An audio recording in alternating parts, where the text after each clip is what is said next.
आजपासून पुढील 4 दिवस तुरळक ठिकाणी विदर्भात तर राज्याच्या बहुतांश भागात 30 ते 2 जुलै दरम्यान बऱ्याच भागात पाऊस होणार आहे असा अंदाज व्यक्त करण्यात आला आहे। 30 जून आणि 1 जुलै दरम्यान रायगड, रत्नागिरी, पुणे तर 1 जुलैला सिंधुदुर्ग आणि 2 जुलैला पुण्यातील घाट परिसरात तुरळक ठिकाणी जोरदार पाऊस पडण्याची शक्यता हवामान विभागाने वर्तवली। त्यामुळे या ठिकाणी ऑरेंज अलर्टची घोषणा हवामान विभागाने केली।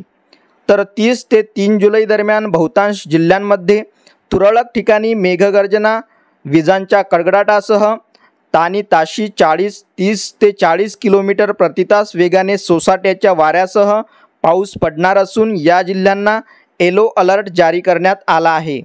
आज पालघर वगळता कोकणात सर्व जिल्ह्यांमध्ये तुरळक ठिकाणी मुसळधार पावसाची शक्यता आहे।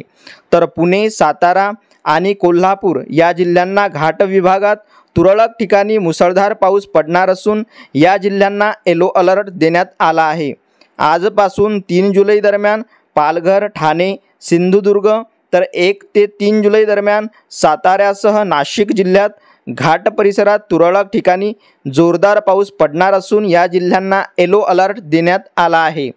राज्यात मान्सूनच्या आगमनानंतर जून महिन्यात हवी तशी वरुणराजाने हजेरी लावली नव्हती, पण गेल्या काही दिवसांमध्ये पावसाचा जोर वाढला असून जुलै महिन्याचा पहिल्या आठवड्यात सर्वत्र पाऊस असणार आहे। गेल्या 24 तासापासून राज्यातील बहुतांश भागात जोरदार पावसाने हजेरी लावली आहे। मुंबईसह कोकण, मध्य महाराष्ट्र, विदर्भात मध्यम पाऊस पाहायला मिळाला। हवामान विभागाने बुधवारपर्यंत कोकण, मध्य महाराष्ट्रात, विदर्भात तुरळक ठिकाणी मध्यम ते जोरदार पावसाचा अंदाज वर्तवला। दक्षिण महाराष्ट्र ते केरळ किनारपट्टीवर कमी दाबाचे क्षेत्र तयार झाल्याने कोकण आणि मध्य महाराष्ट्रात 30 जून ते 3 जुलै या 4 दिवसात मुसळधार पावसाची शक्यता वर्तवण्यात आली आहे। तसंच विदर्भातही मध्यम स्वरूपाचा पाऊस पडणार असल्याचा अंदाज हवामान खात्याने दिला आहे। अशाच नवनवीन माहितीसाठी चॅनलला नक्की सबस्क्राईब करा, बेल आयकॉन क्लिक करा। धन्यवाद।